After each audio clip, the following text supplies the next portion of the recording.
좋은 이름이 좋은 기름보다 낫고 죽는 날이 출생하는 날보다 나으며 초상집에 가는 것이 잔치집에 가는 것보다 나으니 모든 사람의 끝이 이와 같이 됨이라. 산자는 이것을 그의 마음에 둘지어다. 슬픔이 웃음보다 나음은 얼굴에 근심하는 것이 마음에 유익하기 때문이니라.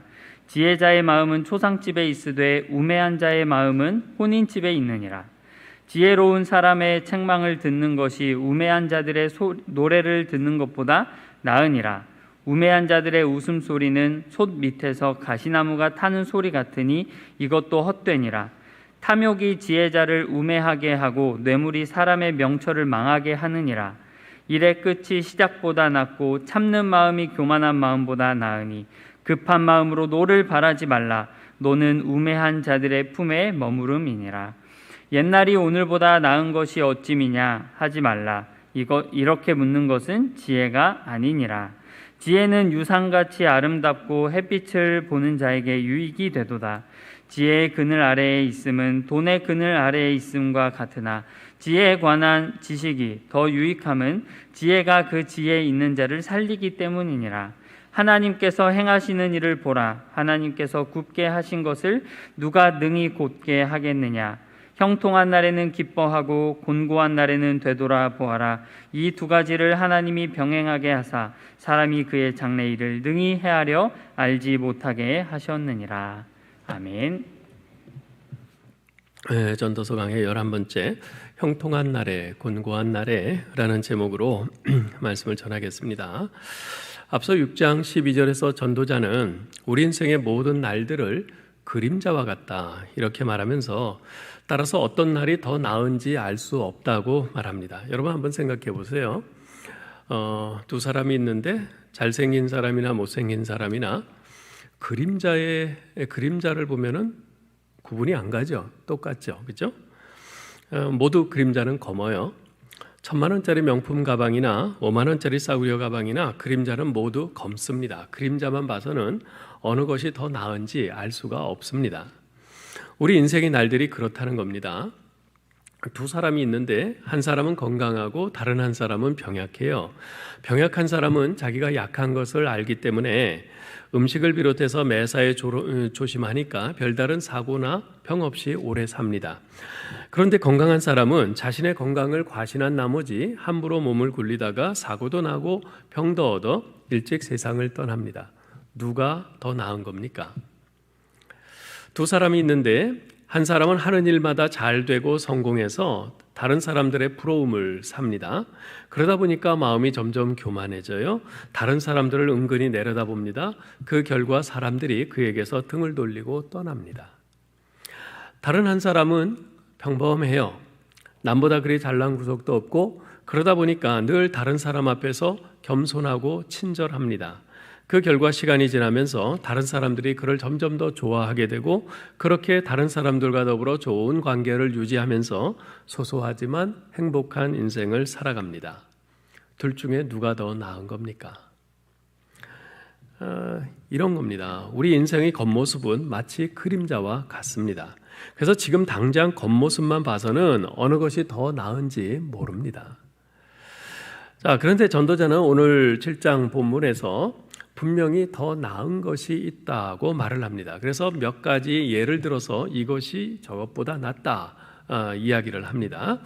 하나하나 좀 살펴보려고 하는데요. 첫째, 1절에 보면 좋은 이름이 좋은 기름보다 낫다고 말을 합니다.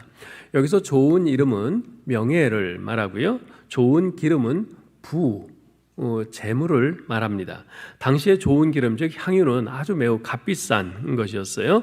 그래서 옛날 이스라엘에서는 이 향유가 그 자체로 일종의 재산과도 같이 여겨졌습니다. 따라서 지금 전도자의 말은 명예가 부보다 더 낫다는 것입니다. 사람이 이 세상에 올 때 처음에 이름이 없죠. 이름 없이 옵니다. 그런데 이 세상을 떠날 때는 이름을 남기고 갑니다. 이름 없이 이 세상에 왔다가 이름만 남기고 세상을 떠나요. 자, 그런데 이름이란 게 뭡니까? 이름은 단순한 호칭 이상입니다. 우리가 어떤 사람의 이름을 떠올릴 때 단지 그 이름 석자만 떠올리지는 않습니다. 그 이름에 연결되어 있는 그 사람의 성품, 그 사람의 인격, 또 그 사람이 행한 일 등등을 같이 떠올리게 됩니다. 즉 이름은 나의 존재와 인격을 상징하죠. 그래서 내가 어떤 좋은 이름을 남긴다는 것은 인생을 살면서 이 세상에 어떤 인격과 어떤 존재로서 이름을 남긴다는 것이고, 이것은 내가 재물을 추구하고 재물을 소유하는 것보다 훨씬 더 소중한 것이죠. 셰익스피어의 4대 비극 가운데 하나인 오델로에 보면요, 주인공이 이런 유명한 말을 합니다. 내 지갑을 훔치는 것은 내 쓰레기를 훔치는 것이다. 그러나 내 이름을 훔치는 것은 내 목숨을 훔치는 것이다. 이 셰익스피어의 이 말은 본문의 내용과 일맥상통합니다. 지갑, 돈이죠. 지갑에 돈이 들었으니까. 근데 이 지갑은 결국 쓰레기와 같습니다. 그러나 이름은 나의 목숨 같아요. 이름은 나의 전 존재입니다. 여기에 나의 삶의 내용이 들어 있습니다. 내가 어떤 삶을 살았는가, 내가 어떤 인격으로서 삶을 살아왔는가 하는 모든 삶의 내용이 나의 이름 속에 담겨져 있는 것이죠. 그래서 자신의 이름의 명예가 훼손당할 때 사람들은 견디질 못합니다. 죽기 살기로 대들어 싸우거나 견디다 못해 스스로 목숨을 끊기도 합니다. 열왕기서에 보면요, 좋은 이름의 대명사로 계속 반복해서 언급되는 사람이 있습니다. 누군지 아시겠습니까? 바로 다윗입니다. 하나님 앞에서 경건한 지도자의 행실을 표현할 때 성경은 다윗의 이름을 거명하면서 말합니다. 예를 들면 몇 구절을 보면 아사가 그의 조상 다윗같이 여호와 보시기에 정직하게 행하여, 히스기야가 그의 조상 다윗의 모든 행위와 같이 여호와 보시기에 정직하게 행하여. 다윗이 기준이에요. 다윗이 기준. 하나님께서 어떤 사람에게 복과 사명을 주실 때도 그 기준이 되는 사람은 다윗입니다.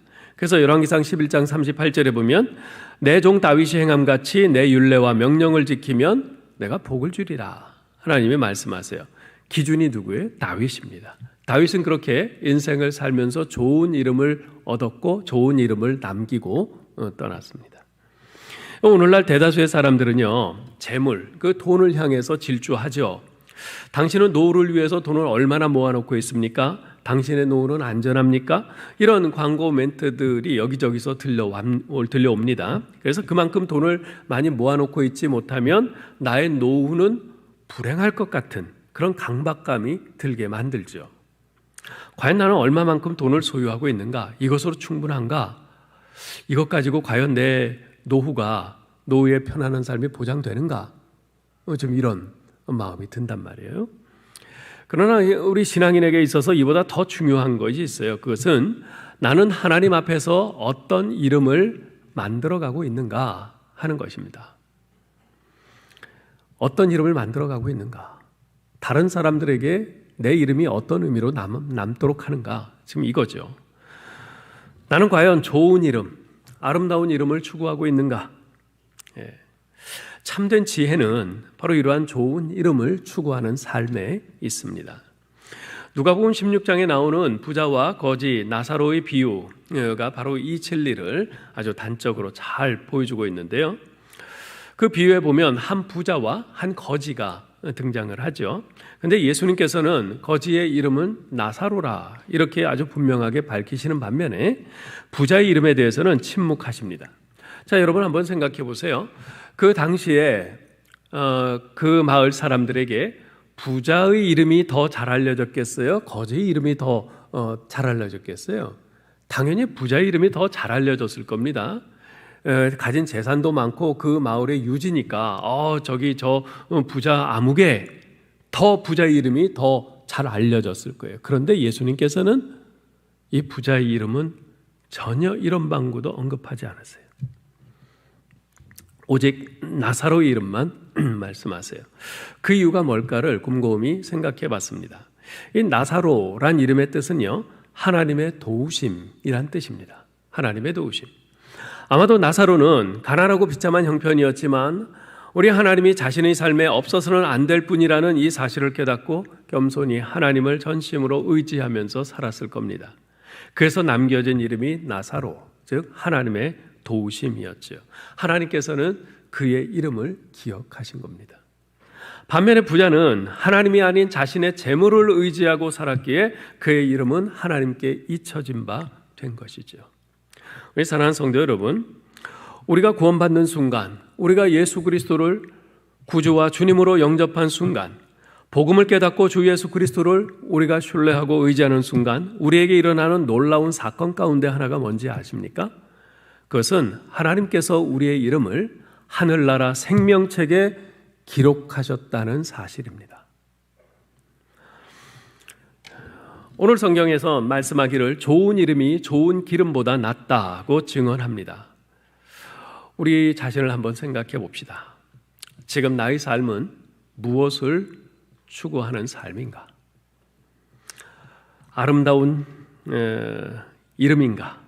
아니면 좋은 기름, 재물인가? 여러분은 자녀들에게 어떤 이름으로 기억되고 있으세요? 훗날 여러분이 세상을 떠나고 여러분의 이름이 불리워질 때 여러분의 자녀를 비롯해서 여러분을 아는 모든 사람들은 여러분을 어떻게 기억하실까요? 여러분의 이름을 부르면서 무엇을 떠올릴까요? 우리 아버지는 가난하고 평범한 분이었지만 정직한 분이었습니다. 우리 어머니는 세상적으로는 내세울 것이 별로 없는 분이었지만 주님을 무척 사랑하는 분이었어요. 나를 가장 가까이에서 보고 나를 가장 잘 알고 있는 내 자녀들에게 이런 말을 들을 수 있다면 그 이상 복된 인생이 어디 있겠어요? 두 번째, 1절 하반절에서는 이렇게 말합니다. 죽는 날이 출생하는 날보다 낫고, 전도자는 죽는 날이 출생하는 날보다 낫고 초상집에 가는 것이 잔치집에 가는 것보다 낫다고 말합니다. 그 이유가 뭡니까? 2절 하반절에서 이렇게 말해요. 모든 사람의 끝이 이와 같이 됨이라. 이와 같이 된다는 것이 뭐죠? 죽는다는 겁니다. 죽는다는 거예요. 그 사람이 이 세상에서 잘난 사람이건 못난 사람이건 많이 배운 사람이건 못 배운 사람이건 모든 사람의 끝은 죽음이다 라는 것이에요. 이 끝을 생각하라는 겁니다. 이 마지막, 인생의 마지막을 생각하라는 겁니다. 지금 당장 봐서는 모르고요. 끝에 가봐야 무엇이 진짜 좋은 것인지가 드러난다는 겁니다. 마지막에 가보면 결국 남는 것은 재물이 아니라 이름입니다. 아무리 부자로 권력자로 남들 앞에 떵떵거리며 살았어도 마지막 모습이 안 좋으면 말짱 도루묵입니다. 잔치집에 가서 그저 흥청망청 기분에 취하고 술에 취하고 분위기에 취하다가 돌아옵니다. 그런데 나중에 정신이 들면 남는 것은 아무것도 없어요. 그런데 초상집에 가면 좀 달라요. 진지해집니다. 생각하게 되어 자신을 돌아봅니다. 거기에 더 나은 인생을 향한 각성이 있고요. 거기에서 자기 발전이 시작됩니다. 여러분 혹시 지난주에 알아차리셨는지 모르겠는데요. 지난주 주보의 교우 소식란에는 어떤 교우의 소천 소식과 또 어떤 교우들의 결혼 소식 그리고 어떤 아가의 출생 소식이 나란히 실렸습니다. 그러기가 쉽지 않은데요. 우리 인생의 중요한 3대사 아니겠어요? 태어나고 결혼하고 죽고. 근데 그 중요한 3대사가 모두 그날 주보에 다 실린 거죠. 근데 그것을 보는데 기분이 좀 묘했어요. 결혼 소식을 보면서 참 기뻤습니다. 출생 소식을 보면서는 감사했어요. 그런데 소천 소식을 보았을 때는 잠시 생각에 잠기게 됐어요. 그렇습니다.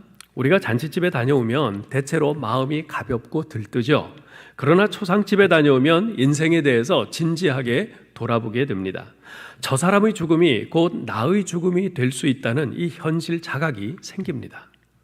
나를 향해서 걸어오고 있는 죽음의 발자국 소리를 우리는 초상집에서 비로소 듣습니다.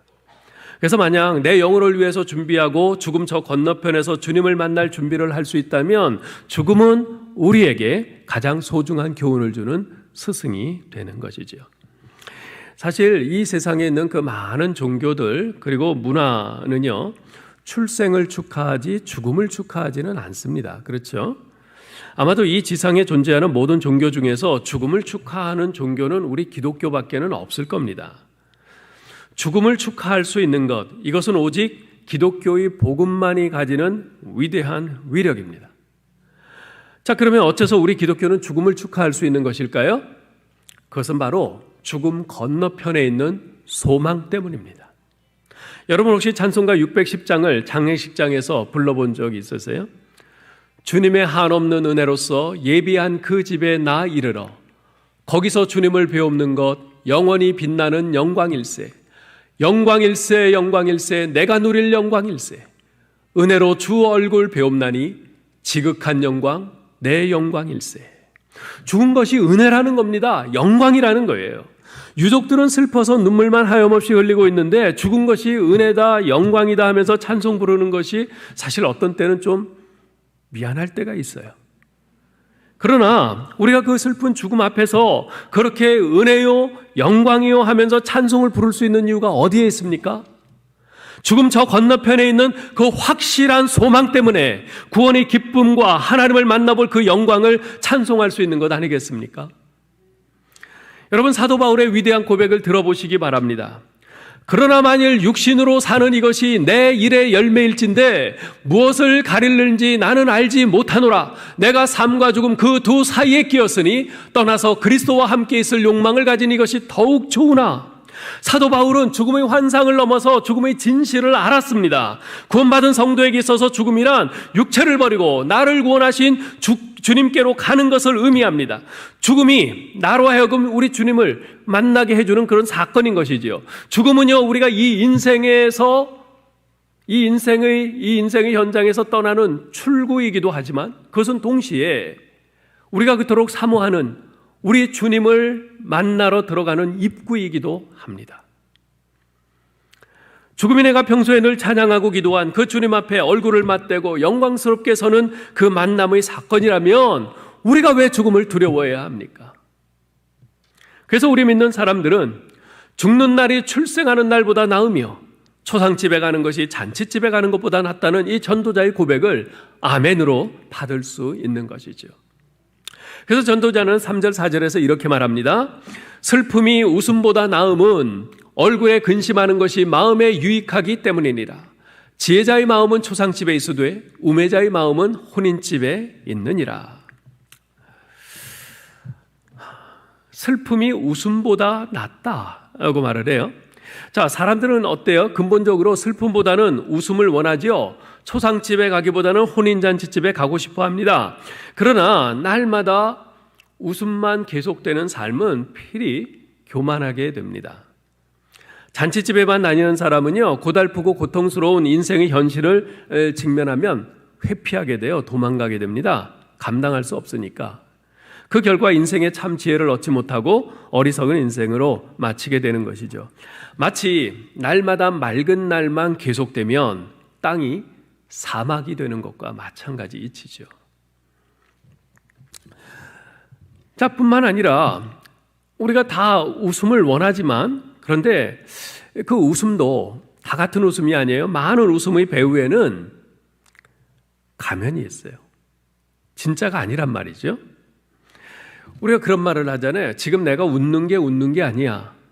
이런 말들 많이 하잖아요. 그 말의 의미가 뭡니까? 지금 내가 웃고는 있지만 실제로 지금 내 마음 심정은 울고 싶은 심정이라는 거예요. 그런데 억지로 지금 웃고 있다는 거죠. 실제로 우리가 그럴 때가 얼마나 많습니까? 이런 웃음은 삶의 진실에서 우리를 도망치게 만듭니다. 이런 웃음보다는 차라리 눈물과 슬픔이 더 낫습니다. 왜 그래요?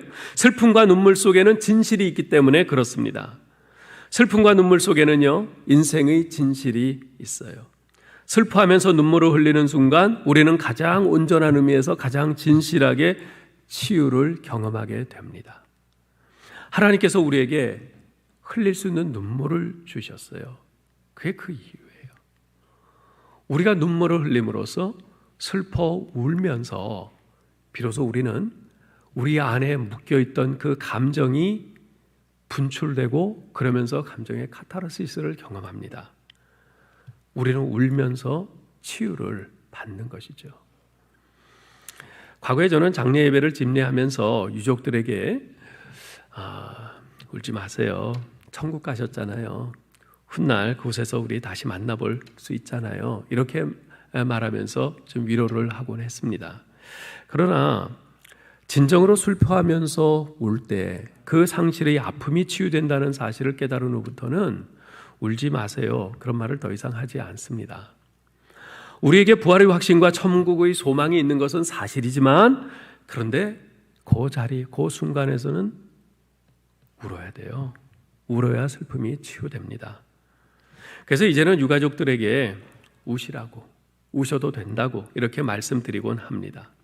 슬픔을 당한 분들을 위로한다면서 우리가 이런저런 말들을 많이 할 필요가 없습니다. 그냥 같이 울어주면 돼요.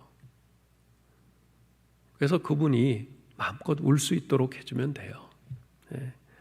사도 바울도 로마서 12장 15절에서 말씀하잖아요. 우는 자들과 함께 울라. 우는 자들을 울음 그치게 위로하라 그러지 않아요. 함께 울라. 왜요? 자기 혼자서는 잘 못 울지 몰라도, 그런데 내가 같이 울어주면 그 사람 비로소 안심하고 펑펑 울 수가 있어요. 그걸 해주라는 거예요. 그래야 진짜 위로받고 치유된다는 겁니다. 사랑하는 성도 여러분, 우리 인생의 슬픔이라는 현실을 정직하게 직면하면 결국 우리 소망은 하나님밖에 없음을 깨닫게 됩니다. 그래서 하나님의 은혜를 붙들고 다시 일어나게 됩니다. 그래서 슬픔은 가면을 쓴 웃음보다 더 나은 것이지요. 자, 세 번째로 5절에 보면 지혜자의 책망을 듣는 것이 우매자의 노래를 듣는 것보다 낫다고 말합니다. 여기서 말하는 우매자의 노래란 사람의 마음을 기분 좋게 하는 칭찬의 말을 의미합니다. 듣는 사람을 띄워주는 아부의 말, 아첨의 말이죠. 사람의 마음이란 것이 참 묘해서요, 상대방이 나에게 아부하고 있다, 아첨하고 있다는 것을 알면서도 그 말을 듣기 싫어하지 않습니다. 반대로 상대방이 지금 나에게 직언을 하고 있다는 것을 알면서도 그러한 쓴소리를 듣는 것은 그리 달갑지 않아요. 예, 그렇죠. 자, 그런데 6절 말씀처럼 우매한 자들의 웃음소리는 솥 밑에서 가시나무가 타는 소리와 같습니다. 이게 무슨 말입니까? 가시나무가 어때요? 아궁이에서 태워보신 분은 아시겠지만 가시나무는 빨리 탑니다. 그런데 쉽게 꺼져요. 그래서 처음 불 붙일 때는 좋지만 계속 그걸로 불을 지피고 화력을 높이지는 못합니다. 사람들의 칭찬이 그렇다는 거예요. 처음 듣기에는 좋죠. 듣는 사람의 기분을 좋게 합니다. 그러나 그것이 자기 인생의 유익은 사실 별로 없어요. 그래서 정말 지혜로운 사람은 자신을 향한 쓴소리에 귀를 기울입니다. 왜냐하면 쓴소리에는 자신이 보지 못하는 자신의 실상이 들어있기 때문에 그렇습니다. 전 참 우리나라 역대 대통령들을 볼 때 참 안타까운 마음이 있어요. 내년 4월에 제20대 대통령 선거가 있게 되는데요. 현재 문재인 대통령을 제외하고 이제까지 우리나라는 전부 11명의 대통령이 있었습니다. 그런데 그분들의 말로가 전부 좋지 않았어요. 자살을 하거나 비참하게 죽거나 감옥에 가거나 11명의 대통령 전부가 다 그랬어요. 참 우리가 존경할 만한, 지금 내세울 만한 대통령 한 사람 없다는 거, 이게 참 우리 국민들의 불행이죠. 근데 그 이유가 뭘까? 이걸 곰곰이 제가 생각을 해봤는데 여러 이유들이 있겠지만 제가 생각하는 가장 중요한 이유는 그분들의 주변에 쓴소리를 하는 사람들이 없었다는 거예요. 아니, 사실 쓴소리를 하는 사람들은 있었을 겁니다. 그런데 거의 모든 대통령들이 자기 귀에 듣기 좋은 소리만을 하는 그 주변 인물들에 둘러싸여가지고 쓴소리를 하는 사람들을 전부 내쳤죠. 그로 인해서 결국 나라도 어렵게 되고 본인도 불행하게 되고 그렇게 비참한 말로를 맞이한 거죠. 전도자는 우리에게 이렇게 권고합니다. 지혜자의 책망을 듣는 것이 우매자의 노래를 듣는 것보다 낫다. 저는 이 말씀을 이렇게 바꿔서 생각해 봤어요. 지혜자는 책망 듣기를 마다하지 않으나 우매자는 노래만 들으려 한다. 일찍이 공자는요, 3살 먹은 아이에게도 배울 것이 있다고 말했죠. 저는 그 말이 이런 말로 들려요. 진정 배울 자세가 되어 있는 사람은 3살 먹은 아이에게서조차도 배운다. 3살 먹은 아이 앞에 두 어른이 있어요. 두 사람이 똑같이 그 아이를 보고 그 아이가 하는 말을 듣습니다. 근데 한 사람은 배우는 것이 있고 다른 한 사람은 전혀 배우지 못해요. 무슨 차이입니까? 배울 자세가 되어 있느냐의 차이입니다. 그렇습니다. 우매자는요, 늘 다른 사람으로부터 좋은 소리, 칭찬의 말만 들으려고 합니다. 반면에 지혜자는 자신을 책망하는 소리에 마음을 열고 경청합니다. 그 결과는 전혀 다른 양상으로 나타나죠. 책망하는 소리를 경청하는 지혜자는 실수와 실패를 딛고 일어나 우뚝 서는 반면, 칭찬과 좋은 말만 들으려고 하는 우매자는 그로 인해서 인생이 폭삭망합니다. 그 좋은 예가 바로 솔로몬의 아들 르호보암 아니겠어요? 아버지 솔로몬의 뒤를 이어서 왕이 된 르호보암은 백성들을 섬기는 왕이 되라는 나이 많은 그 신하들의 말은 버리고 젊은 신하들의 아부하는 말을 따랐습니다. 그 결과가 어떻게 됐어요? 이스라엘이 남과 북으로 두동강 나지 않았습니까? 만일 르호보암이 자기 아버지 솔로몬이 쓴 이 전도서의 말씀을 읽어봤더라면, 이 전도서의 말씀을 귀담아 듣고 기억했더라면 그렇게 되지는 않았을 텐데 하는 아쉬움이 있습니다. 사랑하는 성도 여러분, 지혜자의 책망을 듣는 것이 우매자의 노랫소리를 듣는 것보다 낫다. 이 말씀을 꼭 기억하시기 바랍니다. 네 번째 8절에 보면 일의 끝이 시작보다 낫다고 말을 합니다. 일의 끝이 시작보다 낫다. 우리말 속담에 시작이 반이다 라는 속담이 있죠. 시작이 반이다. 네. 그래서 두 번 시작하면 일을 끝낸 게 되죠. 한 번 시작하면 반한 거고 또 다시 시작하면 반한 거고, 예, 그런 농담도 하는데요. 우리는 그만큼 시작을 아주 대단히 중요하게 생각합니다. 그래서 시작을 거창하게 해요. 사업을 할 때도 빚을 내서라도 아주 삐까번쩍하게 시작하고요, 개업식도 뻑적지근하게 합니다. 물론 시작은 중요해요. 그러나 더 중요한 것은 어떻게 끝을 맺느냐 하는 것입니다. 용두삼이라는 말이 있지 않습니까? 용머리처럼 그렇게 아주 의리의리하게 시작했지만 뱀꼬리처럼 볼품없이 끝나는 것을 말하는 거죠. 여러분, 올 한 해 시작할 때 아마 모두 이런저런 계획들을 세우시고 마음에 이런저런 포부들을 가지셨을 것 같아요. 지금 우리 올 한 해 4분의 3이 지났는데 여러분이 처음 세웠던 그 계획과 포부는 어떻게 됐습니까? 혹시 올해 내가 성경을 일독하겠다 이렇게 결심을 했는데 4분의 3이 지난 지금에서 보니까 아직 반도 못 읽었다. 아이고, 이거 나머지 4분의 1, 3개월 동안 어떻게 다 읽어? 그러면서 지레 포기하고 있지는 않습니까?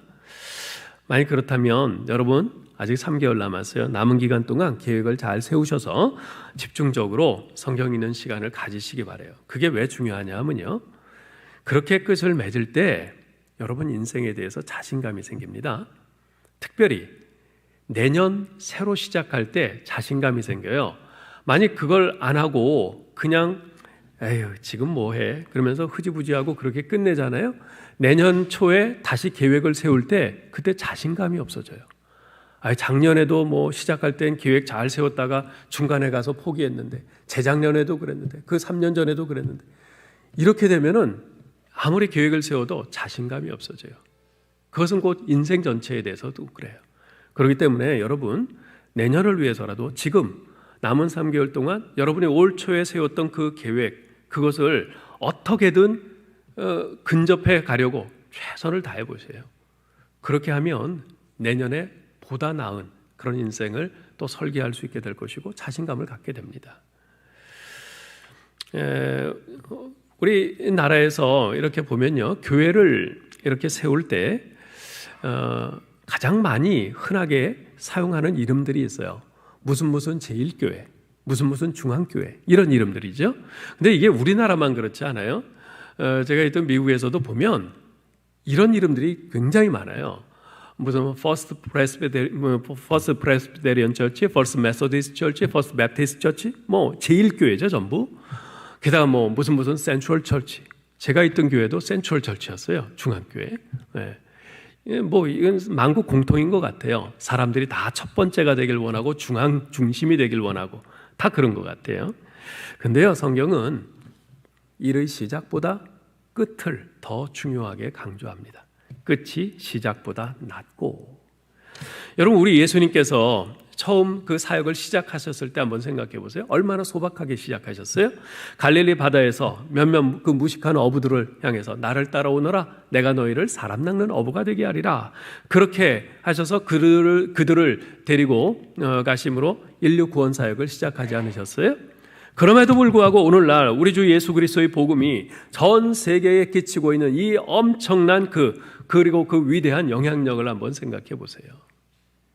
비록 아주 미약하게 볼품없이 작게 시작했지만 거기에 열과 성을 다하고 헌신했을 때 그 끝이 얼마나 멋지고 아름답게 위대하게 끝을 맺습니까? 제가 좋아하는 한자 성어 가운데 일신우일신이란 말이 있어요. 일신우일신, 이 말은 날로 새로워진다 하는 말이죠. 날로 새로워진다. 이 말은 퇴보가 아니라 전진입니다. 어제보다 오늘이, 오늘보다 내일이 더욱 새로워지고 발전한다는 그런 의미가 있죠. 여러분 자신의 삶이 일신우일신 그렇게 되기를, 날로 새로워지기를 소망하고 기도하시기 바랍니다. 그래서 우리가 하나님 앞에 서게 될 그날을 향해 가면서 점점 별 볼 일 없어지는 그런, 점점 줄어드는, 음악용어로 말하면 데크리센도의 그런 인생이 아니라 하루하루 점점 더 하나님의 자녀로서, 그리스도인으로서, 사명자로서 우리의 존재감과 그 영향력이 점점 확대되어가는 크리센도의 인생, 그런 인생이 될 수 있기를 정말 축복합니다. 8절 하반절에 보면 이렇게 말해요. 참는 마음이 교만한 마음보다 나으니 그랬어요. 참는 마음, 인내죠.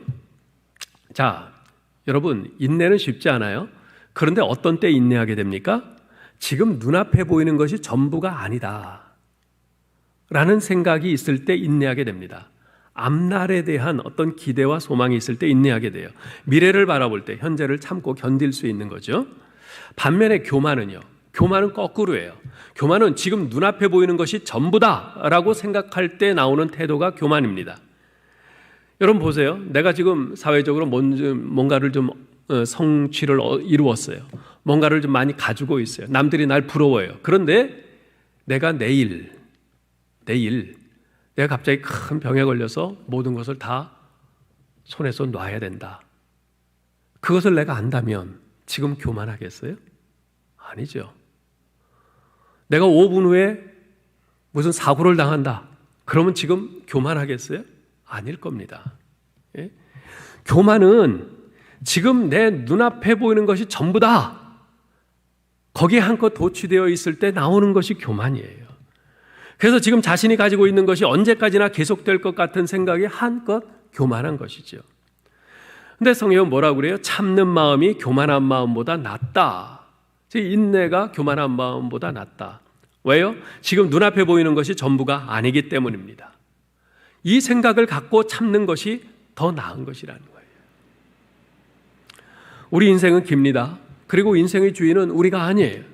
그래서 내일, 아니 5분 후에 어떤 일이 벌어질지 아무도 모릅니다. 그러하기에 지금 눈앞에 보이는 것이 전부인 것처럼 교만해서는 안 된다. 우리 하나님께서 말씀하시는 겁니다. 혹시라도 지금 자신이 가지고 있는 그 무엇 때문에, 자신이 성취한 그 무엇 때문에 내가 자고하고 있지 않은지 한번 잘 살펴보시고, 나는 5분 후에 무슨 일이 벌어질지도 모르는 연약한 인생일 뿐이다 생각을 하면서 겸손하시기 바랍니다. 그리고 지금 어려움 가운데, 지금 낙심 가운데 있으신 분들은 또 우리를 또 새롭게 해주시고 또 더 나은 길로 인도해 주실, 우리를 선하게 완성시켜 주실 우리 하나님을 기대하면서 또한 참고 인내하실 수 있기를 바랍니다. 다섯 번째로 10절에 보면 옛날이 오늘보다 나은 것이 어찌미냐 하지 말라라고 말씀을 합니다. 늘 보면 옛날이요 그러면서 과거의 추억을 먹고 사는 사람들이 있어요. 광야에서 이스라엘 백성들이 그랬죠. 그들은 늘 애굽을 그리워하면서 현재의 신세를 한탄했습니다. 그 결과 그들은 하나님께서 약속하신 미래, 그 가나안 땅에 들어갈 힘을 상실했고 결국 모두 광야에서 죽고 말지 않았습니까? 애굽에서 가나안까지는요, 길어야 일주일 걸리는 거리예요.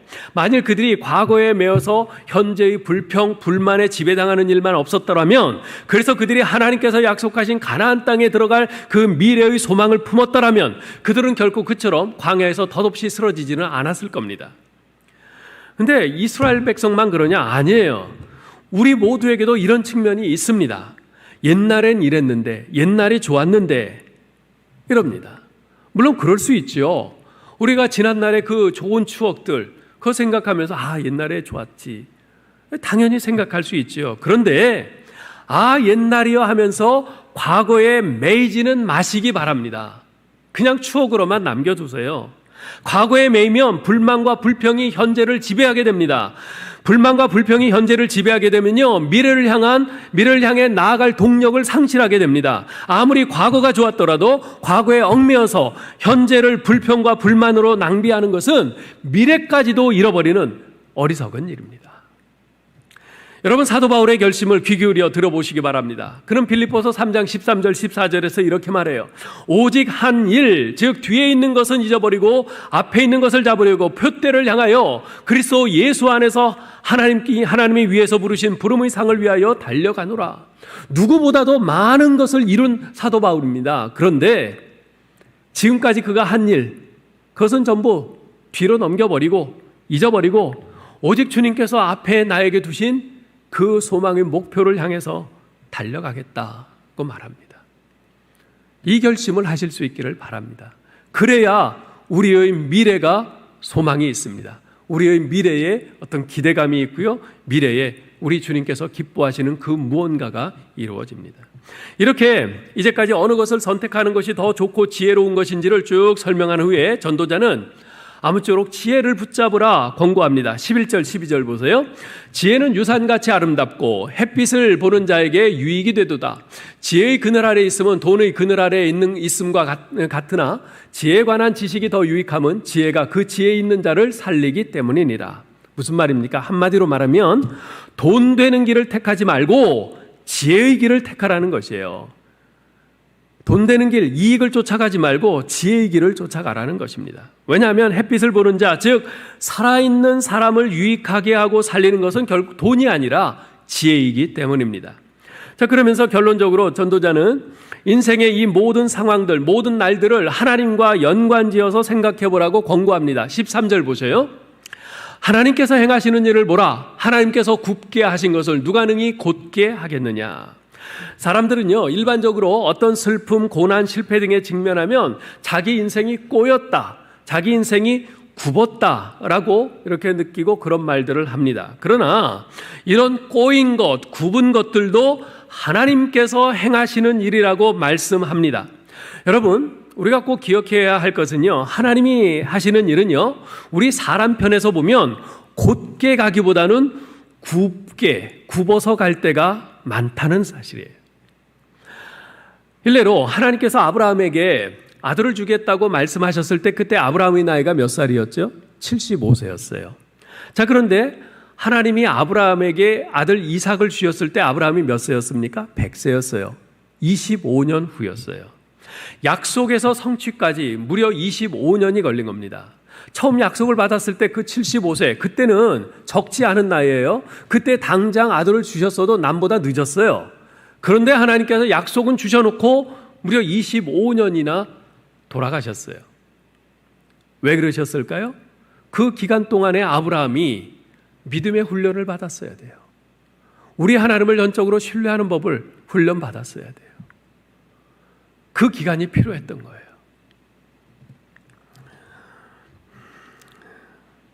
이스라엘 백성이 광야 40년도 마찬가지죠. 일주일이면 갈 수 있는 길을 하나님께서 40년을 걸쳐서 돌아가게 하셨어요. 굽게 하셨어요. 그렇게 훈련을 시키신 거죠. 그 기간이 꼭 그들에게 필요했기에. 이런 성경 기록들을 보면서 한 가지 깨닫게 되는 것이 있습니다. 약속에서 성취까지 가는 길은 직선이 아니라 곡선이라는 것을. 그렇습니다. 여러분, 약속에서 성취로 가는 길은요, 지름길이 아니라 돌아가는 길일 경우가 많습니다. 거의 대다수예요. 그리고 하나님께서 우리 길을 굽게 하신 까닭은 우리 인생을 곧게 하시기 위해서입니다.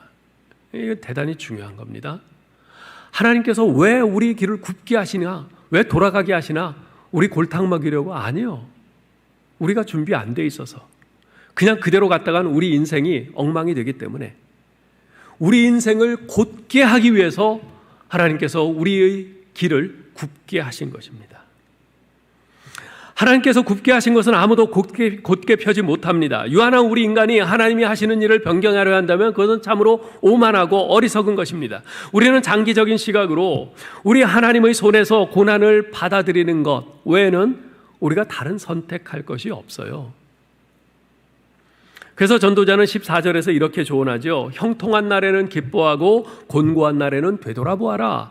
이 두 가지를 하나님이 병행하게 하사 사람이 그의 장래 일을 능히 헤아려 알지 못하게 하셨느니라. 우리 인생길에는 두 날이 함께 공존합니다. 마냥 좋은 날만 있는 것 아니고 마냥 나쁜 날만 있는 것도 아니에요. 살다 보면 좋은 날과 나쁜 날이 번갈아 가면서 다가옵니다. 전도자는 이 형통한 날, 이 히브리어 문자 그대로 하면 좋은 날이에요. 그리고 곤고한 날, 문자 그대로 하면 나쁜 날이에요.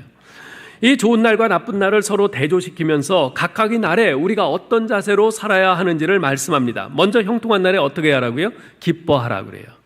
자, 근데 흥미로운 것은요, 곤고한 날에는 슬퍼하라 그러지 않고 되돌아보라 이렇게 말하고 있어요. 보세요. 좋은 날에 기뻐하라 그랬으면 나쁜 날에는 슬퍼하는 것이 서로 대조가지고 맞는 거 아니겠어요? 근데 곤고한 날에는 슬퍼하라고 하지 않고 되돌아보아라 그래요. 여기서 되돌아보라는 말은 관찰하라, 살펴보라 이런 뜻입니다. 왜 이렇게 말하는 것일까요? 우리가 그 곤고한 날, 우리가 생각하는 그 나쁜 날에 잘 관찰해보고 되돌아보고 잘 살펴보면 왜 이렇게 꼬였는지, 왜 어렵게 됐는지, 그 어려움이 도대체 어떤 어려움인지 그것을 깨닫게 되기 때문에 그렇습니다. 왜 살펴보라고 하는가? 왜 되돌아보라고 하는가? 깨닫게 하기 위해서. 우리가 그럴 때 우리 인생은 곤고한 만큼 성장하게 됩니다. 아픈 만큼 성숙해지는 것이죠. 그래서 하나님께서는 우리 인생에 형통한 날과 곤고한 날을 번갈아 주시는 것입니다. 여기서 우리가 명심해야 할 것은요, 형통한 날도 곤고한 날도 좋은 날도 나쁜 날도 모두 하나님께서 지으셨다는 것이에요. 하나님께서 우리에게 주셨다는 것이에요. 그 말은 곧 형통한 날이나 곤고한 날이나 모두 우리에게 필요한 날이라는 겁니다. 하나님께서 이 두 가지를 병행하게 주셨어요. 그렇게 하신 목적이 무엇입니까? 우리가 우리 뒤에 일어난 일을 알지 못하게 하기 위해서라고 말씀합니다. 우리는 미래가 어떻게 될지를 알지 못합니다. 따라서 우리 미래를 통제하지 못합니다. 우리는 형통함뿐 아니라 곤고함까지도 하나님 손에서 온다고 알고 그냥 그것을 받아들이는 것, 그것만이 우리가 할 수 있는 일이에요. 우리 미래가 어찌 될지 전혀 알지 못해요. 단지 우리는 미래를 선하게 이끌어 가시는 그 하나님을 신뢰할 뿐입니다. 여러분, 창세기 1장에 보면 하나님께서 천지를 창조하실 때 각각의 날마다 저녁이 되며 아침이 되니 첫째 날이리라, 저녁이 되고 아침이 되니 둘째 날이니라. 이 표현이 똑같이 나와요. 그죠? 전 이것이 참 이해가 되지 않았어요. 보통은 아침으로 시작해서 저녁으로 마치잖아요. 아침이 되고 저녁이 되니 하루가 저물었더라. 이렇게 해야지 이 시간의 흐름상 맞거든요. 우리에겐 이것이 훨씬 자연스럽거든요. 그런데 어째서 성경에선 저녁이 되고 아침이 되니 라고 이렇게 말한 것일까? 신학적으로 좀 공부를 해봤습니다만 제게 만족할 만한 답변이 없어요. 제가 생각할 때 아마도 하나님의 시간표가 저녁에서 아침으로 나아간다는 것을 강조하는 것이 아닐까 하는 생각을 합니다. 무슨 말이냐면 저녁은 어둠이잖아요. 아침은 빛이잖아요. 우리 하나님의 시간표는, 하나님의 진행 방향은 항상 어둠에서 빛이라는 거죠. 특히 하나님께서 우리 인생을 끌고 가시는 데 있어서는 항상 어두움에서 빛으로 끌고 가세요. 아담과 하와가 범죄하여서 숨었을 때 하나님께서 그들에게 또 그 원시 복음의 약속을 주시면서 훗날에 메시아의 약속을 주시면서 그들을 빛으로 끌어내시잖아요. 그죠? 이것이 우리 인생을 향한 하나님의 행하심이라고 저는 생각을 합니다. 그래서 비록 우리의 미래가 어찌 될지 알지 못하지만 한 가지 우리가 확신할 수 있는 것은 하나님께서는 당신의 사랑하시는 자녀들의 미래를 항상 어둠에서 빛으로, 항상 선한 방향으로 인도해 가신다는 것을 전 믿습니다.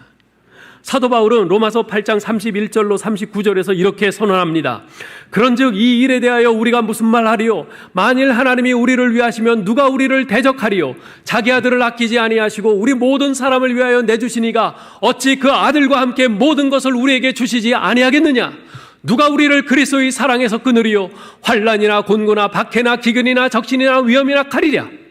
그러나 이 모든 일에 우리를 사랑하시는 이로 말미암아 우리가 넉넉히 이기느니라. 내가 확신하노니 사망이나 생명이나 현재일이나 장래일이나 능력이나 높음이나 깊음이나 다른 어떤 피조물이라도 우리를 우리 주 그리스도 예수 안에 있는 하나님의 사랑에서 끊을 수 없으리라. 아멘. 여러분, 이게 우리의 확신이죠. 이게 우리의 확신입니다. 지금은 우리가 어쩌면 공고한 그런 날을 지나고 있을지 모르겠어요. 그러나 이 공고한 날이라 할지라도 우리를 사랑하사 독생자를 아끼지 아니하시고 십자가에 죽게 하신 그 하나님의 사랑이 여전히 우리를 이 공고한 날 가운데서도 우리를 붙들고 계시고 우리를 그 빛으로 이끌고 가고 있어야 하는 것이 성경이 말씀해주고 있는 것이고 우리는 그 사실을 믿습니다. 아멘. 아무쪼록 여러분, 이 말씀을 따라서 형통한 날에는 기뻐하며 하나님께 감사와 찬양을 드리시고 공고한 날에는 예수 그리스도 안에 있는 이 하나님의 변함없는 이 사랑을 신뢰하면서 나의 지나온 삶을 되돌아보며 회개할 것은 회개하고 결단할 것은 결단하는 저와 여러분 될 수 있기를 주님의 이름으로 축원합니다. 하나님 은혜를 감사합니다. 하나님, 우리 교우들 가운데는 지금 형통한 그 날을 지나고 있는 분들이 있습니다. 그런가 하면 지금 참으로 곤고한 날을 지나고 있는 분들이 있습니다. 어떠한 경우든지 주님의 자녀된 우리는 하나님의 변함없는 그 사랑의 손에 붙잡힌 바 되어 지금 이 과정을 지나가고 있는 것임을 믿습니다.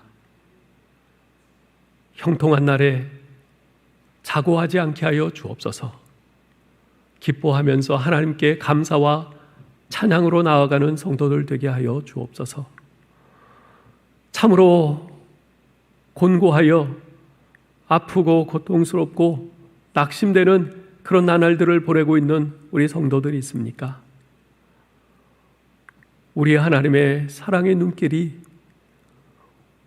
공고함 가운데 있는 우리 성도들을 향하고 있음을 잊지 않게 하여 주옵소서. 우리 하나님께서 그 너른 사랑의 품으로 우리 성도들을 품어주시고 그 능력의 손으로 붙들고 이 공고함을 같이 통과하고 계심을 믿게 하여 주시옵소서. 그리고 이 공고함의 끝에 우리 주님께서 밝히시는 그 밝은 아침이 기다리고 있음을 믿게 하여 주시옵소서. 우리 주 예수 그리스도의 이름으로 기도하옵나이다. 아멘.